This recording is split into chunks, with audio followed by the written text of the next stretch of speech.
शशि यादव, बिहार राज्य आशा कार्यकर्ता संघ गोप गुट एक्टू की राज्य अध्यक्ष। बहनों,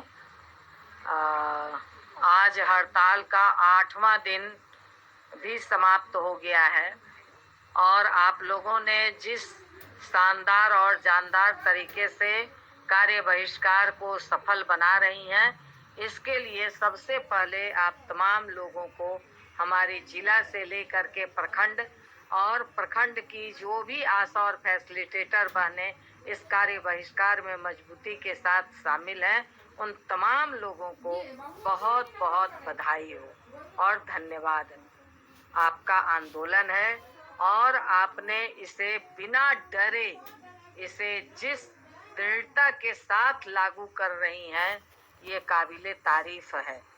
बहनों, आप के आंदोलन से कहिए कि प्रेशर में आकर के मंत्री के यहाँ से कॉल आया था और मंत्री महोदय ने आज हम लोगों को एक डेलीगेशन मिलने के लिए बुलाया था। 4 बजे का समय था, फिर जाकर के 6 बजे 6:30 में वो मिले। बहुत जगह की आशा नेता को तो मैं पूरी टीम को नहीं बुला पाई क्योंकि बहुत कम समय था, दूर से आने में समय लगता। मात्र मुजफ्फरपुर की हमारी नेता कविता और साधना, ये 2 नेता लोग आई थी और एक्टू के राष्ट्रीय सचिव रणविजय कुमार और मैं, ये 4 लोगों के नेतृत्व में डेलीगेशन हम लोग मिले मंत्री महोदय से, निशांत कुमार से। उन्होंने पूरी बात सुनी और उनको जानकारी थी इन सारी चीज़ों को, वो बात घुमाने की कोशिश कर रहे थे। बावजूद हम लोगों ने अपनी मांग को पूरे विस्तार पूर्वक रखा। तो उन्होंने पहला जो हमारा पेमेंट का है, उन्होंने कहा कि मैं तत्काल इसको देखता हूँ कि जल्द से जल्द तमाम फैसिलिटेटर और आशा का पेमेंट हो जाए तमाम पीएससी में। इसको मैं तत्काल इस पर कार्रवाई करता हूँ, इसको तत्काल देखता हूँ। दूसरा, 65 साल उम्र सीमा पर भी उन्होंने कहा कि जब आंगनबाड़ी का है तो इसका बिल्कुल होना चाहिए और मैं इसको भी देखता हूँ ही उन्होंने कहा कि मैं इस पर सोचता हूँ। तो मंत्री आगे इतना ही कहते हैं।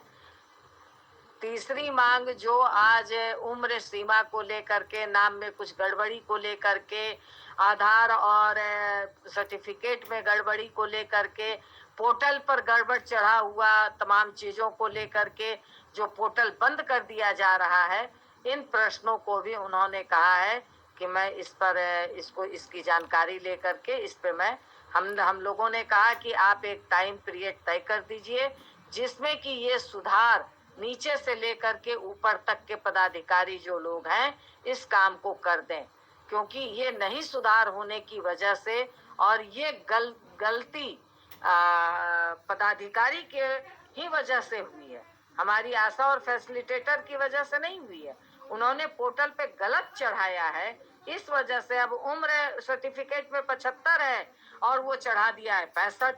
इस वजह से जो गड़बड़ी हुई है, इस गड़बड़ी के जिम्मेवार तो वहाँ के अधिकारी पदाधिकारी और बीसीएम है। तो इसलिए उन्होंने कहा है कि मैं इसको भी देखता हूँ। और इसके बाद हम लोगों ने कहा है कि जैसे पहले पोर्टल से पेमेंट होता था उसी आधार पर ये पेमेंट हो, नहीं तो ये टोटल जिस तरह से इतना गड़बड़ झाला हो रहा है ये और बढ़ेगा। और इसके बाद इस मांग को भी हमने कहा कि 3 महीने से ओटीपी नहीं गिरा है। बलराज स्वास्थ्य समिति कह रहा है कि हम ओटीपी जल्द से जल्द गिरना शुरू होगा, मगर अभी भी नहीं गिरा है, आज भी चालू नहीं हुआ है। तो इस पर भी उन्होंने कहा है सकारात्मक ही जवाब उन्होंने दिया है। और इसके साथ ही इस बात पर भी सवाल उठाया गया कि जो प्रोत्साहन राशि है उस प्रोत्साहन राशि में बढ़ोतरी राज्य सरकार भी करे और केंद्र सरकार के लिए लेटर लिखे कि केंद्र सरकार जो लंबे समय से इस पूरे प्रोत्साहन राशि में कोई बढ़ोतरी नहीं हुई है, तो इसकी बढ़ोतरी के लिए आप केंद्र सरकार को अगर पत्र लिखते हैं और राज्य सरकार इस बढ़ोतरी में सोचती है तो ज़्यादा बेहतर होगा। तो इस पर इन तमाम प्रश्नों पे उनका सकारात्मक जवाब था उन्होंने कहा है कि मैं इसे तत्काल देखता हूं और देख करके मैं इस पर कार्रवाई करता हूं और तत्काल पेमेंट की व्यवस्था मैं पूछता हूं। और नीचे जो कमीशन खोरी है, हम लोगों ने यह भी कहा कि कार्य बहिष्कार चल रहा है और नीचे के पदाधिकारी धमकी दे रहे हैं, चयन मुक्ति का धमकी दे रहे हैं, मतलब स्पष्टीकरण का लेटर निकाल रहे हैं।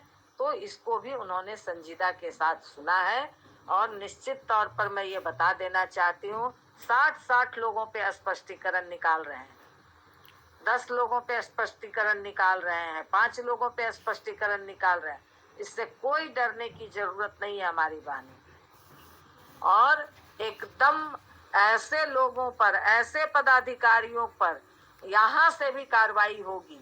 यहाँ से भी उन पदाधिकारियों को बता दीजिएगा, उन पदाधिकारियों को भी विभाग में बजाते उस पीएससी के पदाधिकारी के नाम के साथ विभाग में लेटर दिया जाएगा कि किस तरह से आपने पैसे का डिमांड किया है और नहीं देने पर आपने ये कार्रवाई की है। नहीं तो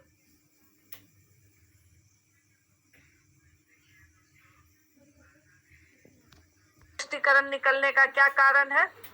अब 30 तारीख हो गया, मात्र कल तक पोलियो है और आप तो फॉल्सबाजी पोलियो में कर ही रहे हैं। एनएम से आप काम करवाने का लिख दिए हैं, चलिए आप एनएम काम करें।